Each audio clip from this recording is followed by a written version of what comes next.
Well, let me tell you something, brother. Who are these people? Notice me, senpai. Notice me. Don't be rude. Who are these? Who are these people? Not welcome. This is another episode of Pro Wrestling Talk. I kind of forgot what show we're doing.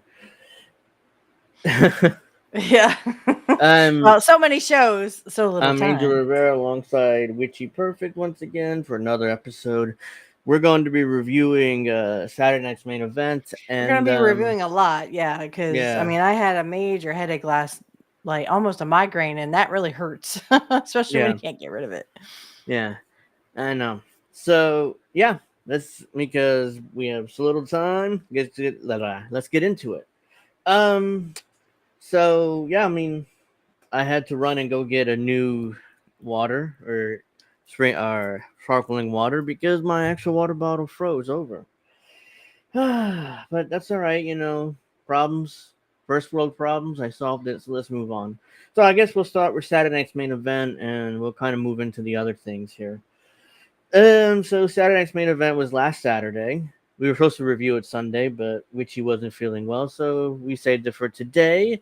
It was in Atlanta, Georgia at the State Farm Arena. It drew 13,010 people. The tagline, no one spared, everyone speared. That's what it says in the tagline and the poster. So right. It was interesting. All right, so we had 4 matches in the card. It was 2 hours. First off, there were way too many commercials. It felt like, oh my god. Yeah, I mean, it was like 2 minutes of commercial or 2 minutes of show and then 10 minutes of commercial. Like, oh my god, that's terrible. 2 minutes, and they came back and went to another commercial. All right, so the first match had Randy Orton with Jelly Roll defeating Drew McIntyre with Logan Paul by a pinfall in 8 minutes and 26 seconds. I like the Randy Orton part, but really Jelly Roll. Hi Max. This match it's going to set up a match at SummerSlam, but we'll get to that. What do you think? And that's what you were saying. Yeah, and it did set up. That's what you were saying. Yeah, because it's now going to be Logan Paul and Drew McIntyre against Randy Orton and Jelly Roll. So we have 2 wrestlers, 2 very well scripted wrestlers who could wrestle, and one is third generation. Mm-hmm. And then you have Drew McIntyre who can wrestle. He's a good heel. He plays the part. And then you have two that are non-wrestlers. Okay. Now this takes me back. I think I had mentioned this, but this takes me back to what happened with Kurt and Chad Brock. Though I don't know if anyone knows this, but actually Chad Brock was actually a wrestler in 1996 for WCW. And he had a career-ending injury and then went into music. He went into country music. And so that made a spectacular storyline going into the fact that him and Kurt were kind of like, Kurt was supposed to be jealous of him. And, you know, Kurt was in the West Texas Rednecks, so he was already in a band. And I know how much Kurt loved this storyline because it had two of his favorite things, you know, a country singer slash used to be wrestler. And I mean, it just had country music in it. So it was right up his alley because just loved it. And that kind of it kind of reminds me of that, you know, when they were doing the West Texas Rednecks and they were, you know, against the rap, you know, rap is crap.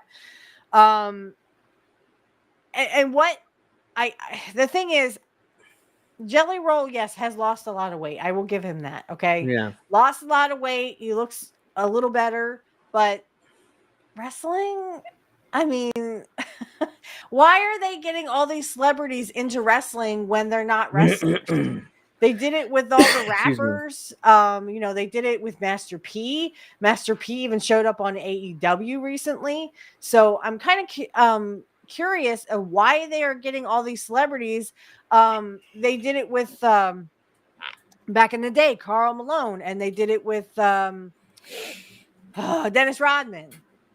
So Dennis Rodman, okay, I get that. And then they were getting all the football people, Kevin Green, eventually Goldberg, who would be on the Atlanta Falcons. But yeah, Goldberg himself was an NFL player, so technically he would be like part of that celebrity group that got into wrestling. But yeah, I mean, but celebrities in wrestling has always happened, even going back to the territory days.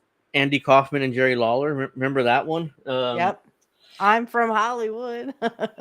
Mr. T and Hogan teaming up at WrestleMania 1 in the main event. And so this isn't a new thing, but WWE is like an entertainment company, so they're going to try to use these celebrities in wrestling matches. Jelly Roll looks good. He throws good punches. You know, he sells well, but especially when he took at the end of the match, after the match, he took McIntyre's finish. The Claymore, right? Claymore. Yeah, it looked good. He sold it like death. Yeah, that was good. I did like that. I didn't like the whole Logan Paul, you know, jumping up and down, acting like he's a freaking you're not a wrestler. Go back to YouTube. Please go back to YouTube. It's like an ironic gimmick because he's pretending now that he's a part of the business and he doesn't want all these celebrities in the business. Like it's ironic, you know, because he's one of them too. So he's a heel. He's playing that part okay. Well, I mean, you know, people hate him for it, but you know, the match itself was it was good. You know, it's a good opener. Randy won, and that set up that tag team match. Person won. Yeah. I like Drew McIntyre though here because he's also selling it. You know, he's like being that heel that he's supposed to be. I just don't know if he would be like a baby face right now. If being a baby face for him would be a good thing, though. I think they were trying it at first, but then I think they were like, "No, this ain't working out right." Right? Yeah. I just don't think right now it's okay for Drew McIntyre to be a baby face. It's better if he just does a heel gimmick right now. He'll go back to it, but for now, he'll go back to it. But right now would not be a good time. And the whole Logan Paul thing, I don't like Logan Paul. I think he should stay with YouTube and just make a career of that. Even if that's just a gimmick or whatever, just, you know, go back to YouTube. But we're going to play the game. Of course, we're going to play the game where, you know, Jelly Roll, it's Randy Orton and Jelly Roll. And I like how they're really good friends, you know. Yeah. I don't know what kind of music Randy Orton enjoys. That's none of my business. But I mean, it would make more sense like if someone for like Kurt or something. Because like I said, it really made sense that Chad Brock would come back to WCW because he was a WCW superstar at one point, and of course would have a feud with Kurt, you know, while they were doing the West Texas Rednecks. Excuse me, sorry. So I liked the match. I just didn't like the extra activity. I thought that was kind Yeah. of corny. But I did like Jelly Roll. He sold the Claymore like death, and that was good. Yeah, I thought that was good too. All right, so the next match was a U.S. title match with Solo Sikoa, the champion, with JC Mateo, Tala Tonga, the big guy, and Tonga Loa defeating Jimmy Uso by pinfall in 10 minutes and 49 seconds. Well, we knew this. That we knew that Jimmy Uso was not going to be U.S. champ. I mean, for the people who actually held that title in WCW, because it's a WCW title, it was never a WWE title until WWE bought out WCW, like Michael Cole said or tried to allude to. So actually, you had the greats like I think Ric Flair had the U.S. belt. I know. I think Rick Rude had the U.S. belt at one point. I know Kurt Hennig had the U.S. belt. I just don't think Solo Sikoa should have it. And I know that there's going to be a rematch between him and Jacob Fatu. That's who they're going to strap a racket to. I like Solo Sikoa. I think he does a lot of good work, but I knew they weren't going to give this belt to Jimmy. I don't know what they're going to do with Jimmy Uso, but it's not elevate him. And I hate to say that because Jimmy is Jay's little brother, and they should at least, if they're going to elevate one brother, they need to do the other one too. Yeah, unfortunately, it seems like Jimmy is going to be the Marty Jannetty of the tag team. Because everybody, if you're older, you know the story of the Rockers, Shawn Michaels and Marty Jannetty. Right. They were separated. The barbershop, that infamous angle where Shawn Michaels threw Marty Jannetty through the barbershop glass, and Shawn Michaels went on to become a huge star, and Marty Jannetty just became kind of Marty flat Jannetty. out. Yeah. So, yeah, I'm not saying Jimmy Uso kind of flame out. I mean, I'm sure that he's going to be useful in WWE. He's not a drug addict like Marty, but right. That was Marty's downfall. He was an alcoholic and a druggie. So that was. I just don't see Jimmy Uso rising to Jay's level. I hate to say that because I mean they are brothers, they are twins. Unfortunately, no, I don't really see that for Jimmy. All right, so it was an okay match. I mean, Jimmy is not the best worker either. Solo carried the match and he won. After the match, they were beating up Jimmy, and Jacob came out to make the save and beat them all up, and that they set up the match for the U.S. title at SummerSlam.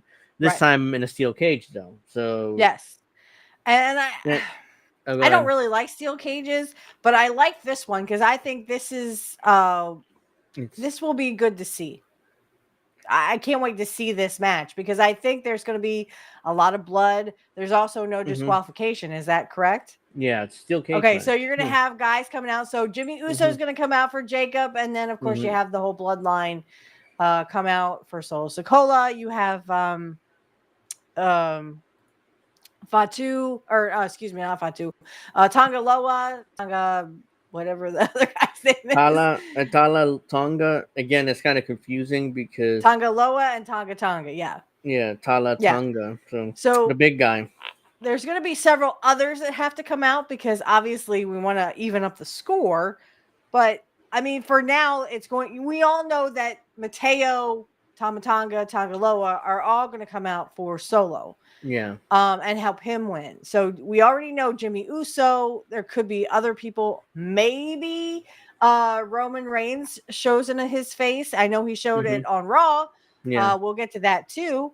I just there's going to be a lot of faces. There's going to be a lot of people coming in, interfering in this. Yeah, it's going to be a little bit of chaos, but I think this is what we all want to see. We all want to see a steel cage match between these two because they're going to be spectacular in it. Yeah, especially Jacob Fatu. I expect Jacob to get the belt back. I mean, I think that's still really what they're setting up here. Because if it was just a one-on-one match, you have all this interference and he gets beat again. But this time in a steel cage match, so I would expect him to get that belt back. All right, I do too. The next match had LA Knight defeating Seth Rollins by pinfall in 11 minutes 38 seconds. Now, this match, forget about the match. The match was what it was. The Seth Rollins injury. Right now, initially you thought it was a work, and I was like, no, apparently it's real. and he's going to be out for a few weeks or a while. So yeah, he actually did hurt his knee, and the reason why I said it was a work, or what I thought was a work, because he had voiced his interest in the Gunther, taking on Gunther versus whoever won for Goldberg. So if Goldberg won, he would take. I thought it was like, okay, Goldberg won and he has a good retirement match and he goes out the champion, but then Seth Rollins takes it from him. That way we wouldn't have to have a stupid 4-way matches that you were kind of saying that Triple H is like in love with right now. Yeah, I don't want to see matches. That's what he did for the King and Queen of the Ring. The initial round, like a fatal 4-way for everyone. Right. And back in the day, I liked it better when it was like, like they had 3 matches between Doink and Kurt, Mr. Perfect and Doink, because they would go the time limit draws, but then on Raw, they could, or as long as they needed to. So Seth got hurt. He started talking to the referee and the trainer. I'm guessing he was calling an audible because he's supposed to win initially, and then he was calling an audible. Then the referees got out of the way. LA Knight, and the referee talked to LA Knight, and then that's when he talked to him about changing the finish. He hit his finish 1, 2, 3, and that was it. LA won, and very awkwardly kind of slinked out of the ring, like he knew. So he didn't really celebrate much. He just slinked out of the ring while Seth was helped to the back. So. Right. And that's where I kind of maybe I got confused because they didn't show that part. They didn't show him being carried back to the ring, and that's where I was kind of like, it has to be a work. They went to commercial. I think something's going to happen between Goldberg and Gunther and Seth Rollins. That's what happened when they went to commercial. Fans like filmed it on their camera phones, and they carried him to the back. So, yeah. So that's where I was kind of thinking, oh, this has to be a work because I don't know. Like, I feel like there was something in the works for Seth to do something with Gunther and Goldberg. Probably. If there wasn't, I mean, at the time, I just think that, they were kind of like setting it up for it. And maybe that's where I got confused. Yeah, and probably. Thought, oh, shit. But even Jim Cornette was saying, yeah, he kind of said, hey, can you take the finish and we'll just kind of switch it. And he's like, yeah, I can take LA Knight's finish. And he kind of up, and limped towards LA Knight. Seth Rollins was the veteran, and he was calling the match, I'm sure. So he called an audible and had LA Knight beat him, even though he probably goes to win. Yeah, and I give Seth Rollins a lot of shit, because I don't like Seth Rollins. I think he's a flamboyant kind of person. And I just don't like the whole. His voice is very whiny. If I'm trying to be nice here, but I do give him a lot of shit. But he was literally, I mean, you could see it on his face. Like, and I thought, well, okay, that's just a work because he's good at what he does. He's a good seller. There's no doubt about that. He's great at selling. I just don't like the whole whiny voice, Seth Rollins, that kind of thing. But it was a good match. He blew out his knee like 10 years ago when he was WWE champion the first time. Okay. So, which is why he's kind of knee injuries for him are kind of sensitive. I assumed he was wearing a knee brace, but I guess not because apparently it was the same knee hurt again. So this time is not as serious apparently, but he's still going to be out for a while. So it's going into Raw. Paul Heyman basically said, well, he has until next June to cash in. So no, we're not giving up this briefcase for now.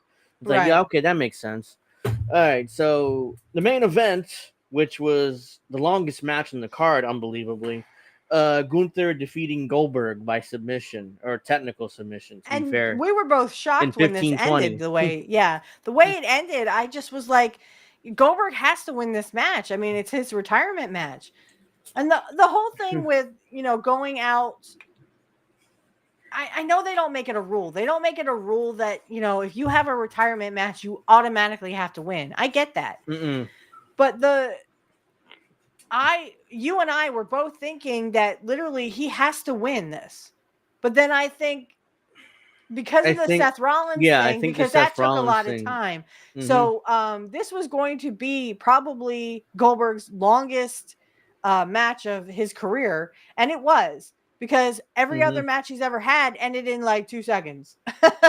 Yeah, because and that's not a thing. That's just because Goldberg only had 3 moves and he didn't know how to move.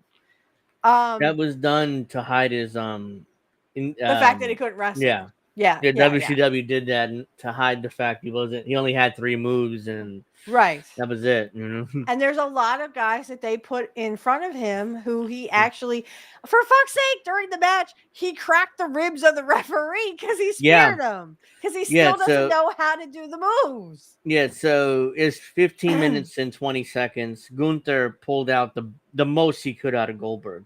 And it wasn't much. It wasn't a good match, but he pulled the most he could out of Bill Goldberg. Well, and you can see Goldberg was very stiff. He was he was all blown up. 5 minutes into the match. Moving very well in that match or in any match he's ever been in, but he just didn't move the way he should have moved.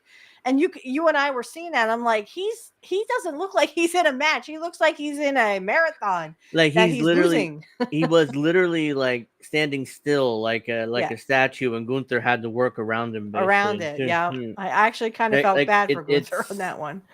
It's unfortunate, he got the most he could out of him. At one point, as you just brought up, Goldberg managed to do a ref bump spot, but of course, he managed to break Charles Robinson's ribs. Oh God! Just like he did with everybody. When he faced Kurt in 1998, Kurt said that he knocked the wind out of him when he speared him. He speared Kurt Hennig and knocked the wind out of him. And yeah, I mean, look what he did to Brett. I mean, I hate to beat a dead horse, but I mean, this bears repeating what he did to Brett. He kicked him in the head and ruined his career. Yeah, Charles Robinson has been around for decades. I mean, he's refereeing WCW, and Goldberg knows him, and that's why he probably refed his final match. And of course, by the way, Goldberg has not apologized for breaking Charles Robinson's ribs. Nobody bitched about everything else. Yeah, he's complained about the match. I was like, "Are you kidding me, dude?" He complained about the match. He did never apologize to Charles Robinson, by the way, since he did that interview, and he complained about WWE not giving him enough time for his speech, his retirement speech. And that's because of the Seth Rollins thing, and really, it wasn't. It was WWE's foul up. I will say that. But the fact that you just literally had the longest match of your own fucking career, your whole fucking career, you only had about 15 minutes? About 15 minutes? So it was like 14, 20 it went. Oh, 15, 20. Okay. Exactly. That's where it went. So you already just had a 15-minute match, which is the longest match you've ever had in your fucking career. Now you're going to sit here and bitch that they could not have an overrun. NBC will not be like AEW on TNT and TBS. They will not give them an overrun. There is no such thing as an overrun on Saturday night's main event. There never was. Because NBC, there's broadcast rules because they fall under the FCC regulations and broadcast TV, so they have to be off the air by 10 o'clock. By 10 o'clock. In order to go to local news, so it has to be like that. It's like law, basically, regulation. Like they have. And because of the Seth Rollins thing, which was not planned, and things like that happen. Shit happens. I feel bad for Seth Rollins right now, but I don't feel bad for Goldberg. Look, Goldberg, if you ever do hear this, shit happens. There is a guy who now cannot wrestle, who won Money in the Bank, and now he cannot wrestle for several months. Hopefully not a whole year. It seemed like the Goldberg expectation he's supposed to win the match and become world champion and then drop it to Seth. But unfortunately, that didn't happen. He got hurt, so they changed the finish to Gunther actually retaining the belt. And I think that's what happened. And to sit here and bitch about it and complain about it, look, dude, Goldberg, I get it, okay? You wanted to be world champion one more time. Well, shit happens. Seth Rollins didn't ask to get hurt, and now he's going to be out for however long he's out for. And, first of all, you winning that belt would have been horrible because there's no way you're going to come back and defend it. So even if they had to do these fatal 4-ways, if you drop the belt, like let's say they just said, okay, well, we'll still have you win the belt, but you can take it and we'll just get another belt. That's not what I don't think that was going to happen. No. But I do see Seth cashing in, but now Seth's hurt, so he can't. I suspect that was the original finish, but they had to kind of switch things around because of his injury. Right. So, and now you can't go out with the belt anymore. Again, shit happens, and they took too much time for Seth Rollins. I get that. but Seth Rollins was hurt, so they were trying to call an audible as quickly as they could. He said the trainer asking Seth, "Hey, can you take the finish?" And Seth is like, "Yeah, I can take the finish." So he hobbled over there towards him, took the finish. to take LA Knight's finish. I mean, 1, 2, that's 3. like I said, I give Seth Rollins a lot of shit, but man, that was fucking awesome. Yeah, the fact that he could get back up and he had the fortitude to get back up and take the finish and he hopped loss. over. He hopped literally over. He's hobbling on the leg. Yeah, and he took the finish. Him. I actually felt bad. He didn't have to put LA Knight over. He could have basically said, "I can't go," walk, and that's it, and they would do a non-finish. And LA Knight would have won if he forfeited, just like they did with Liv Morgan. And he didn't have to put him over. I'm sure Triple H, okay, fine, we'll just do that. But to his credit, he put LA Knight over by pinfall. So he took his finish and beat him.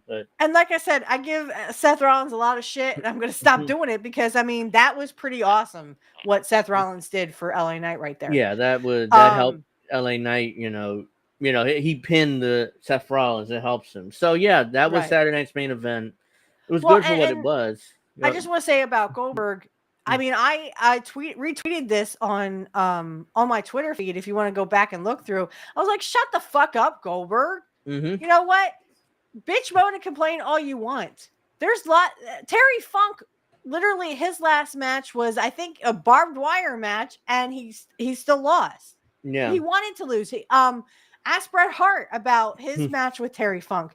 He wanted to put Terry Funk over, and Terry Funk said, "No, I'm going to put you over, Bret." No, I'm going to put you over, Bret.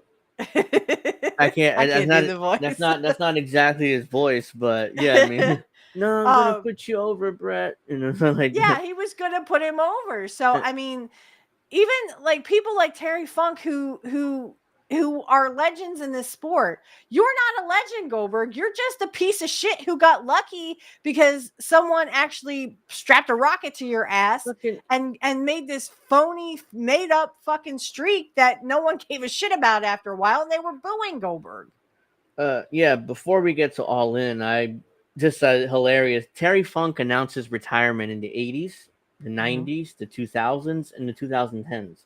So every decade he had a retirement match. He always came back. So it's like, Terry's not retiring until he dies. That's pretty much what happened. Pretty much what happened. He worked in 2017, 2018. He passed what was it, a year ago? Right. Yeah. So well, and then I saw those themes where Bret is like, I would have turned it off a lot faster than that. And I agree with Bret. I mean, it was a horrible match for Goldberg because he could not move very well. He was very stiff with Gunther. Gunther did his best with him. Yeah. Yeah, he did his best with him, and that's because Gunther. Sorry, not Gopher. Sorry, Gunther. No, Gunther is an old school kind of mentality wrestler where they actually wanted to wrestle. He wants to wrestle. His move or finisher is literally the sleeper. Yeah. So I mean, it's like old school, repertoires. I think Piper had the sleeper. He put Hogan to sleep 3 times. There was a lot of some of them it was a full Nelson where they would lock their fingers and then I give up. Bobby Lashley has that finish. I forget what he calls it, but yeah, he has that finish, a full Nelson, and guys just instantly tap out with so much pain. All right. And that was a lot of the old wrestlers that had those submission holds as finishers. I loved it, except for the fact that Goldberg is sitting here bitching about. And I listened to a guy, I forgot his name now, but I do have it retweeted on my page. So if you guys want to see that, links are in the description field for my page. Check that out because the guy's like, I don't want to hear from Goldberg. I don't want to hear from him. I don't want anything to do with him. Just go on your merry way. You got the fucker. Even thank the goddess above, or thank whatever God he prays to. Pray to your God and thank your God that you even had a fucking retirement match. Because there's a lot of wrestlers out there who have passed on who wish they could have had a retirement match. The fucker got a retirement match, and he in Atlanta, his hometown, and with all his fans there, in his hometown. and the WCW guys were there. Some of the WCW guys were there, and he's still not happy with it. So fuck him, let's just not think about him again. He's not gonna have another match, so he'll go away, whatever. And I heard a rumor, or I don't know if this is true or not. He's like, I'll just go to AEW and have a retirement match. Go, then go. If you want to break your fucking body, you want to go through glass and shit, go. What is Tony Khan gonna do? Who does he have ready for Goldberg? Bobby Lashley? Maybe. I have no idea. Maybe it'll be Kenny O fucking Mega. Maybe that's the only one that has enough credibility to go up against Goldberg. But yeah, I mean, if they're gonna put him over, but if he wants to go through glass and shit, be my guest. Goldberg ain't putting anybody over in AEW. There's no way. And Tony said, Goldberg tells Tony, "I got to win this match." Oh, of course, you got to win. Obviously, you got to win, like he did with Sting. Sting did not put a single person over in AEW. He's 32-0, and Tony's bragging about it when he retired. Like, yeah, they might as well put and it's Mercedes Moné. They might as well put a mustache on her and put the bandana on. To be fair to Mercedes, she actually put over Tony Storm at the pay-per-view. So okay, so one time. Yeah, it's the first loss in AEW.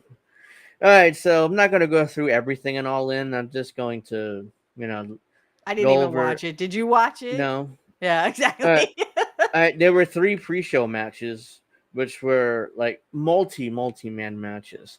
So let's see. The first one was an 8-man tag, of course. Apparently, Triple H is not the only one in love with this shit.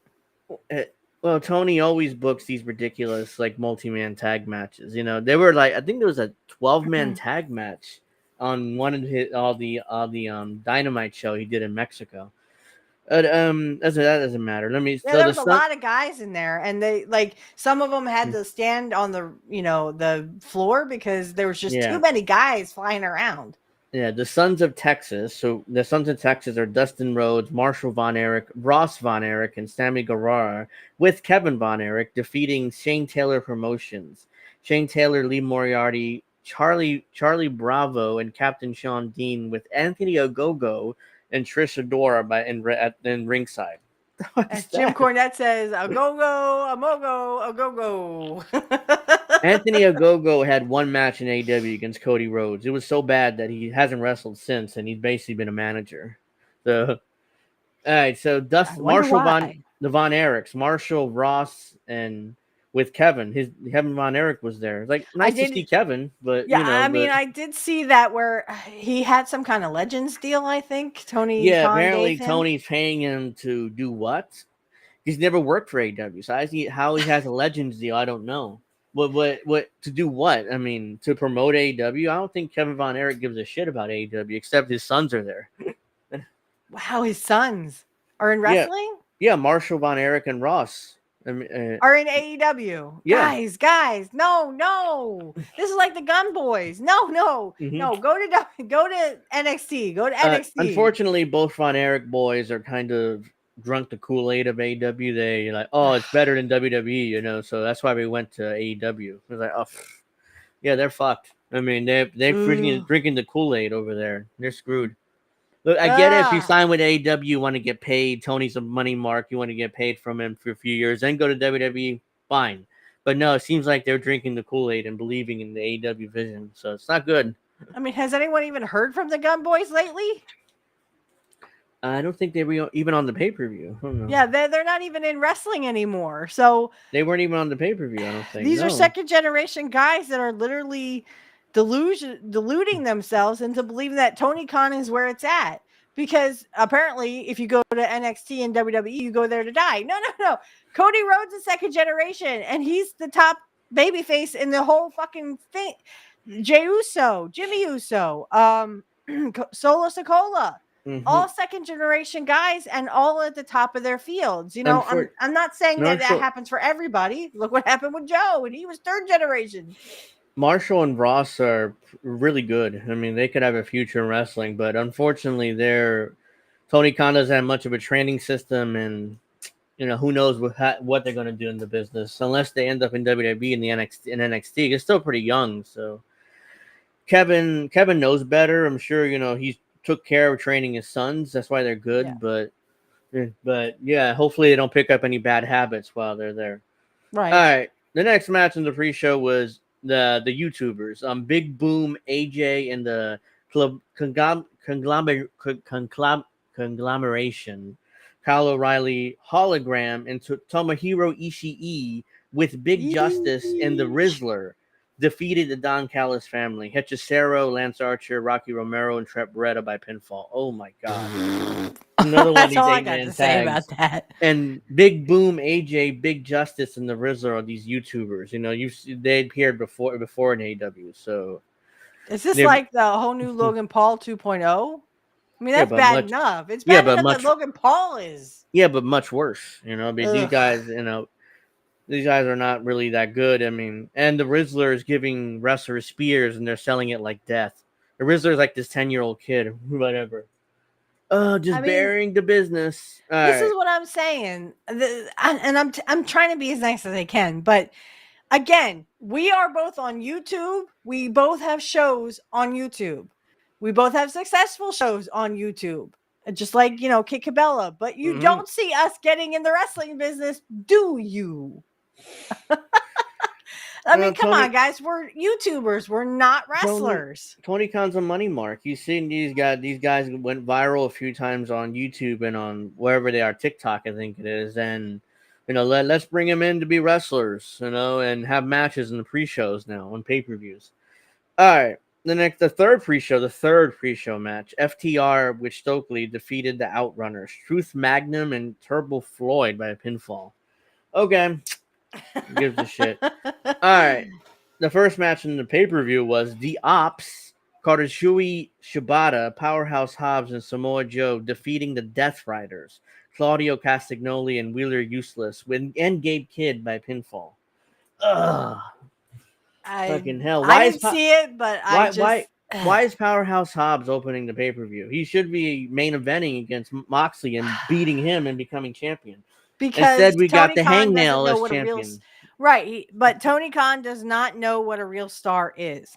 They make Power Hobbs, a non-star. Yeah, okay? He's just opening even though the he is probably one of the best wrestlers they have on the card at this point. And I'm just saying that from what Jim Cornette has been saying. I don't know. I've never seen Powerhouse Hobbs. I wouldn't know him if he stepped on me. So, all I'm saying is that, I mean, Tony Khan, when he sees a star, he says, oh, well, that'll be my mid-card opener. Yeah.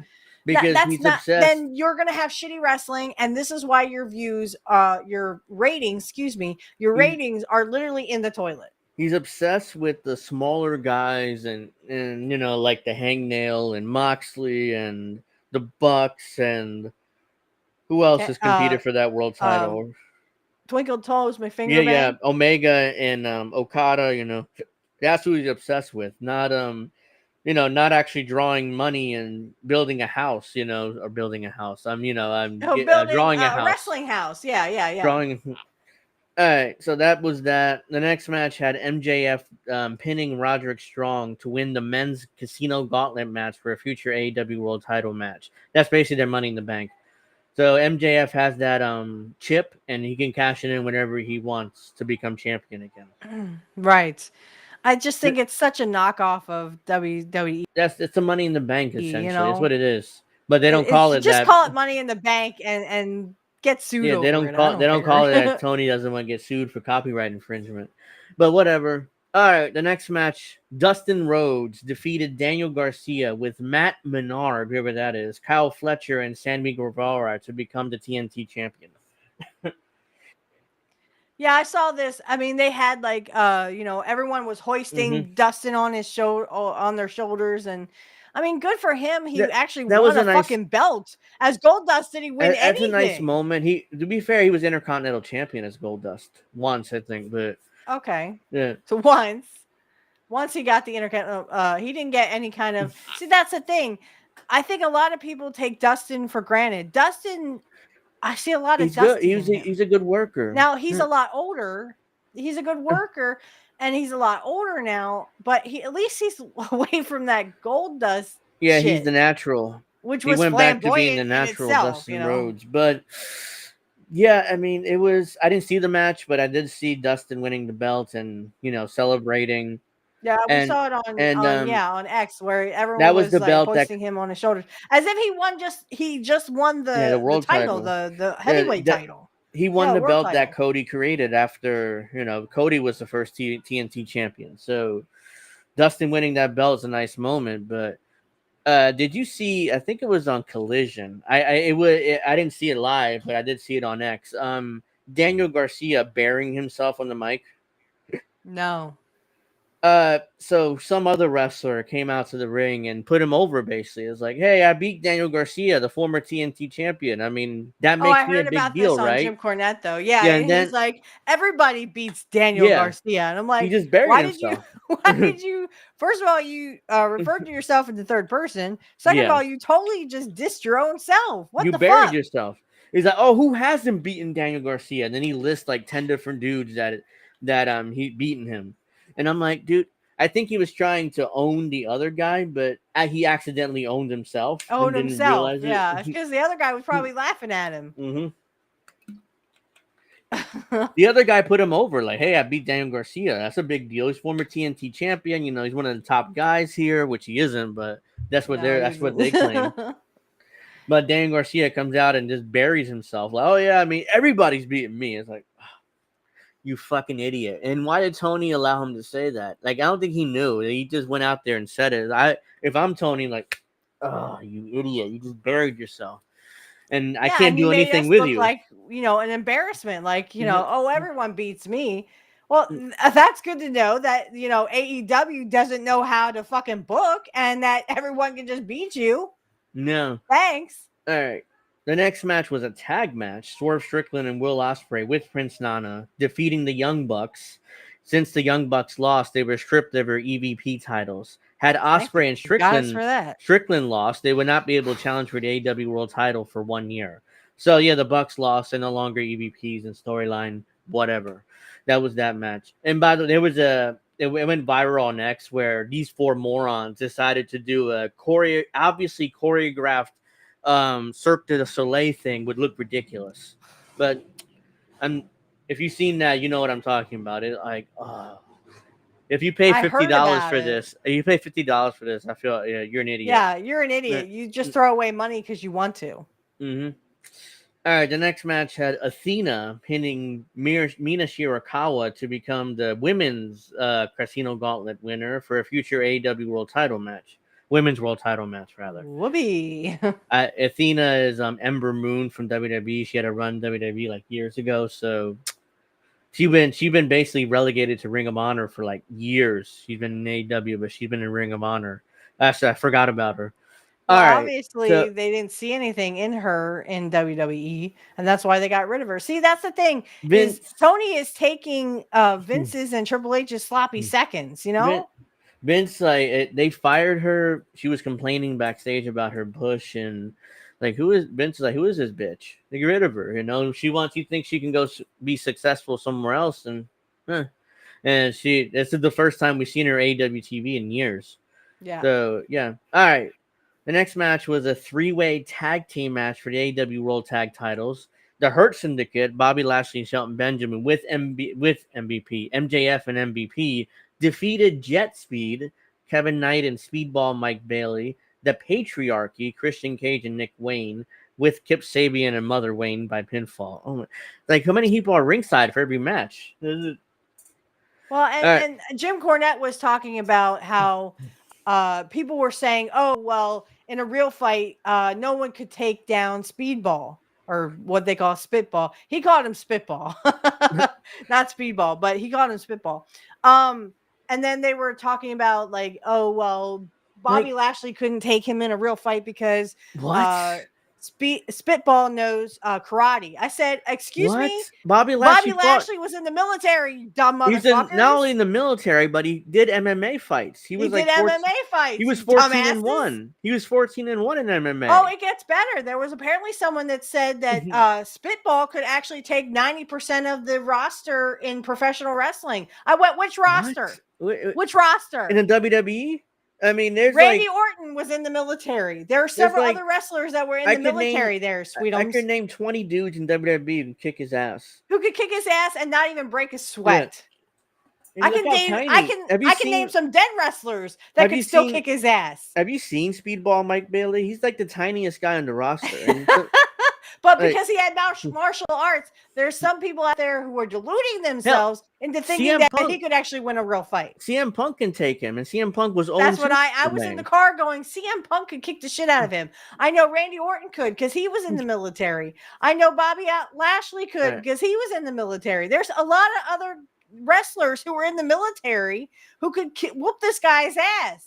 There's dead wrestlers that could wrestle him and beat his ass. You can name a few. Harley Race, Kurt Hennig, Haku, Kurt Hennig, Rick Rude. Yeah, I could name 20 dudes. You didn't fuck with Rick Rude, dude. I'm telling you what, right now, even if he was the biggest guy in the yard, you still didn't fuck with Rick Rude, dude. I'd be like, yes, Mr. Rude. No, Mr. Rude. I would not fuck with him. Yeah. He could literally fuck you up. So real quick, the Tony Storm pinned Mercedes Moné for the women's title, whatever. Kazuchika Okada, Continental Champion with Don Callis, defeated Kenny Omega with Kota Ibushi to become the Unified Champion. Apparently this match was really bad. Okada and Omega were just way past their prime and really slow. I don't know how true that is. I didn't see it, but I think Jim was saying how, this is a guy. This Twinkle Toes McFingerbang is literally a guy who wrestles Japanese girls. He's a fucking pedophile, guys. Name one wrestler other than Fingerbang who literally wrestles Japanese girls. I will wait because no wrestlers I know of would do that. Omega wrestled a blow-up doll. Yeah, a blow-up doll in Japan. So he's a freak. Okay. I never liked Kenny Omega. Jim Cornette never liked Kenny Omega. He's a piece of shit. I was not impressed with his work ever. And everybody still watches Japanese matches. I'm like, no, thank you. No, where he wrestles Japanese girls and gets off on that? No. So the main event was especially horrible. We had the Hangnail Adam Page defeating Jon Moxley to become the champion in a Texas death match, by the way. So I know Jim Cornette was like, I hated this shit. This match went viral for when the Hangnail was like nailing Moxley with like a screwdriver and busting him open hard way. Yeah, and that went viral. And hell, AEW shared that. They're proud of that. They're not embarrassed by, oh shit, let's not share this shit. No, they shared it on their Twitter and on their social media. Like they're proud of this moment. Like, look at how violent we are.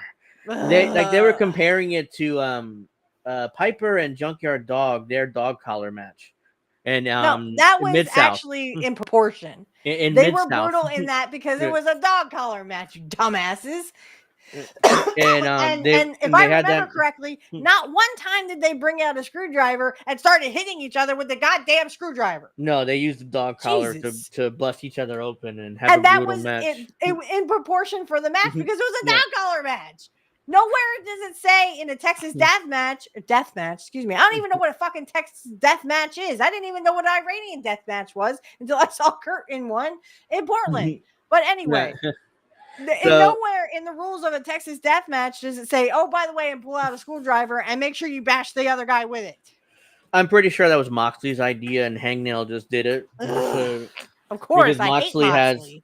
Moxley has a fetish for blood. Every match he has to have blood. I love blood. I can't do it like Brian Last can do. Brian Last does a better one, but I can't do that. So he's just a piece of shit. The silver lining is Moxley is no longer champion, but it had to have to be the Hangnail like anybody else. The first championship run he had, he wasn't over. Like he was like second match on pay-per-views and he was champion. I'm like, what? He's second match? Like, so even Tony was like, yeah, this motherfucker's not over. So let's just put him second match defending the title.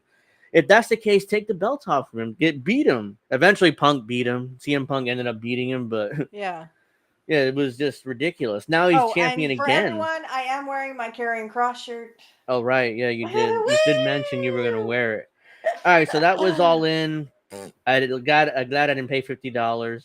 Hell, see that horse shit. They were AEW fans who kind of accidentally admitted that they illegally streamed the pay-per-view. And like, what? Did you just admit that, dude? I thought you were big fans. Why didn't you pay for it and support the company? Nope. Yeah, no. They accidentally admitted to illegally streaming the pay-per-view. It's like, I wouldn't even do that. I could do that if I wanted to, but I'm not even going to do that to review it. It's like, nah.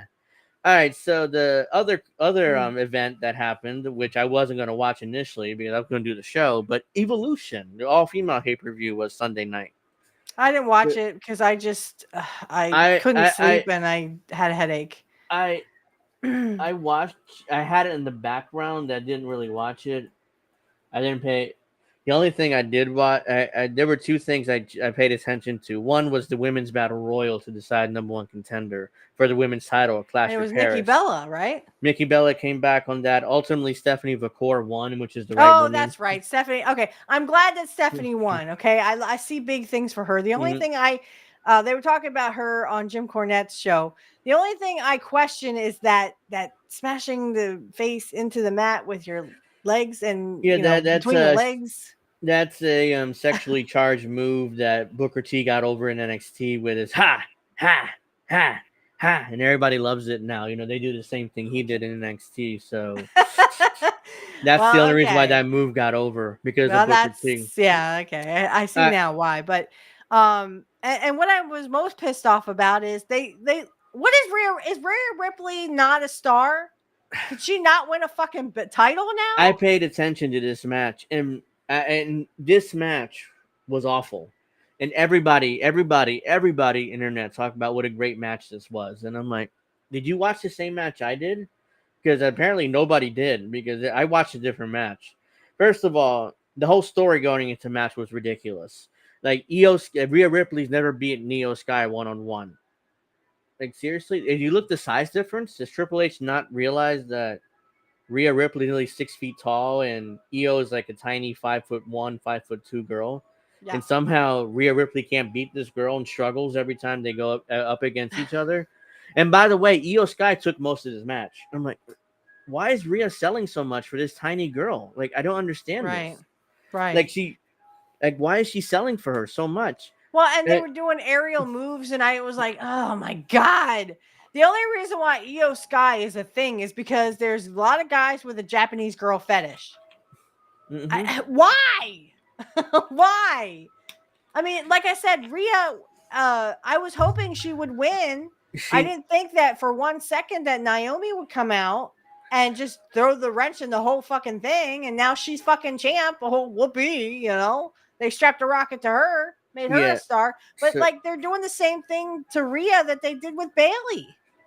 Bayley doesn't get over at all. She lets everyone else get over now. Oh, by the way, Bayley did lose a 2 out of 3 falls match to Lyra. So now she's facing Becky for the Intercontinental again at SummerSlam. Right. Instead of Bayley. So Bayley's just putting over girls now to And is that what Rhea's gonna do? I mean, I thought they were gonna strap a rocket to Rhea and make her a superstar. Only 20. She's only 28, so there's no reason why she should be selling so much for Io and struggling to beat her. I mean, Rhea barely got any offense in this match. It was kind of like who booked this match, and why is Rhea Ripley allowing herself to be basically buried in this match? Right. I'm glad it was sold out, but what I don't understand is, are you not going to give the belt to Rhea? But now it's going to come out on Raw and be like, And now Adam Pearce booked a triple threat with Naomi, the champion, versus Io Sky and Rhea Ripley in a triple threat match. Which is, by the way, guessing that Naomi's going to win because again, that if she loses, that would make her a false champion. Yeah, she just got lucky. I question, where the fuck is Rhea Ripley on this? Where does she fit in this? I don't know. I don't know at this point, because then it gets worse, the match, because halfway through the match, they did a ref bump where Io Sky drop kicked the referee, Jessica Carr, the girl that, the blonde hair girl that referees matches. Then eventually they did the whole AEW deal where they go in the crowd and fight in the crowd. And then eventually Io Sky puts Rhea Ripley through tables that were obviously set up in order to be put through those tables. The difference is at least they knocked out the ref, unlike AEW, who just randomly walks around the crowd and buries the referee because he can't count to 10 because that'd be a double count out. So right, at least they didn't bury the referee here like they do in AEW, but they did the AEW thing and then they come back to the ring. I think not Rhea. Io hits her finish. And Jessica Carr, the referee, just pops back up and nothing ever happened. And then, like, okay, you got to go back in, Jessica. Here's your scene. 1, 2, kick out. Wait, what? She just got drop kicked. right in her face, basically, and she's no-selling it like after 5 minutes. You guys remember Earl Hebner, how he sold after he did ref bumps? Like he would crawl in, like oh shit, and crawl his carcass over towards the count, and like.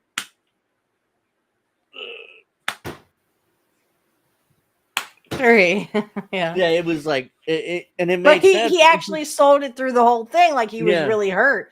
Yeah, but these refs today, they pop back up and be in the ring now. Yeah, Charles Robinson sells still because an old school referee understands how to do it. Oh yeah, the rest of them really don't sell. They just they sell when as soon as Triple H in their ear, like time to get up. It's like, oh, pop out 1, 2, oh, he kick out. Nothing ever happens. So just ridiculous. So then eventually Rhea continues selling and selling for Io and selling and selling. She gets in some moves. Then goes right back to selling. Io counters, no problems. Goes selling and selling. And eventually they do a double down. They're both down. And here comes Naomi with her briefcase. Like, oh no. They're actually going to put the belt on her. And like a minute later, 1, 2, 3 was over. Less than a minute later, she threw Rhea into the steel steps or to the post. At least Rhea didn't take the fall. Io Sky did it. She would have taken the fall. That would have completely like buried her. Yeah. So again, I'm questioning like that was that where match. does Rhea? Where does Rhea fit in this? Because that this triple threat match, Naomi has to win.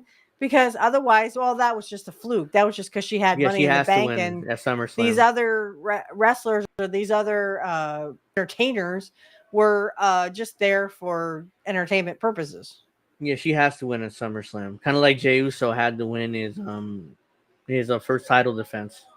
So, that was. I suspect what's going to happen is Naomi's going to drop the belt to Stephanie at Clash in Paris.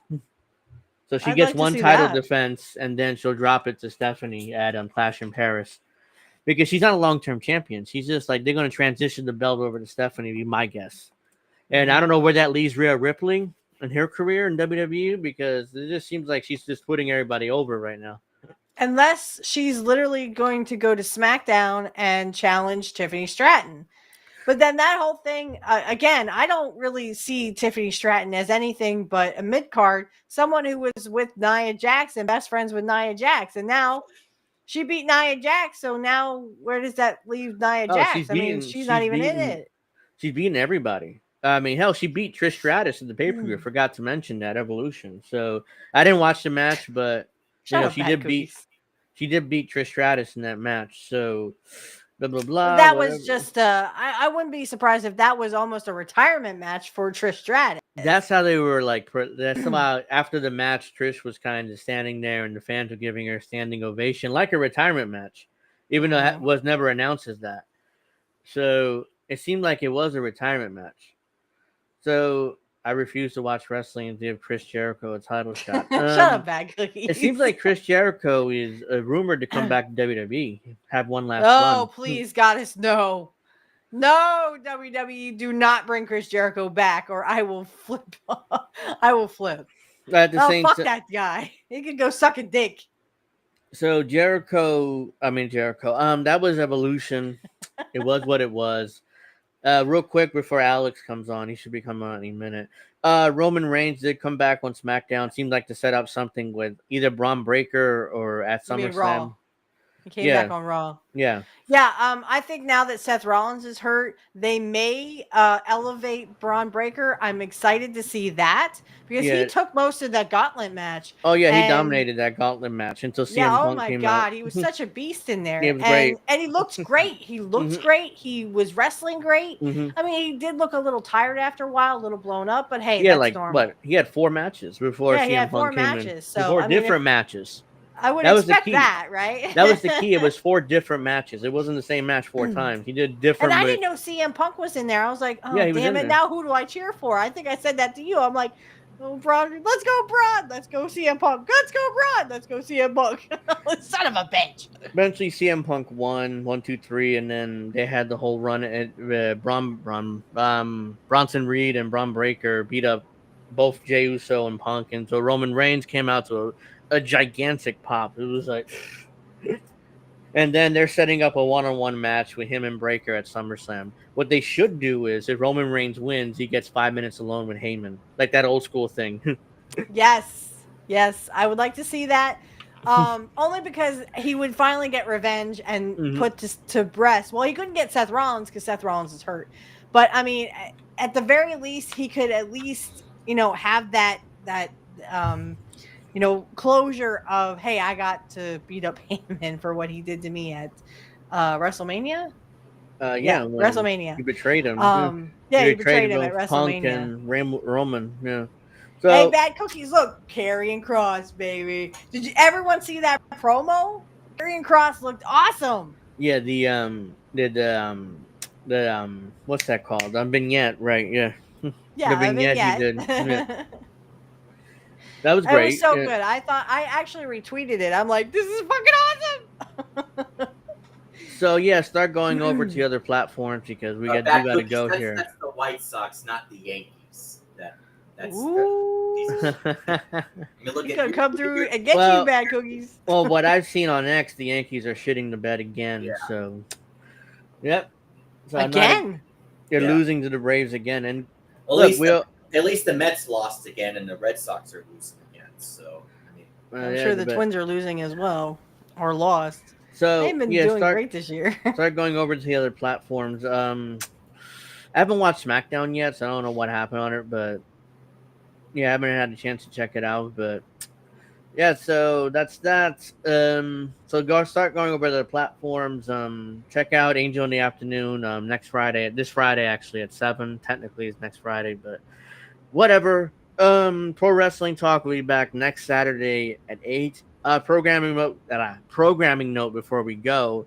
The next Saturday after that is a 2-night SummerSlam. So we got to preview SummerSlam next Saturday. Right. It's 2 nights, so we'll not be on at all. 2-night pay-per-views.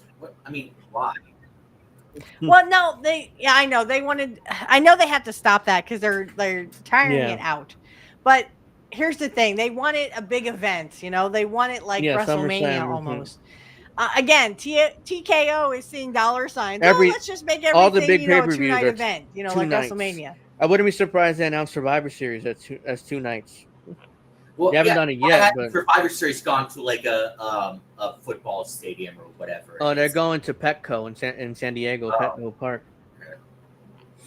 Okay. So let's see. Yeah, so 2 weeks from now, SummerSlam, we will not do a show at all, obviously, because they're both nights. So we'll be back to Saturday after to review the whole friggin' thing.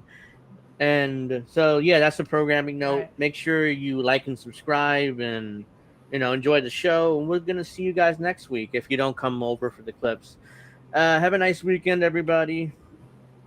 Oh no, I'm about to stop the whole stream. Sorry, hold on. The YouTube I need to stop. Oh shit. Luckily I caught myself. So peace out. All right, so we're off my channel. Let me get off the other channel.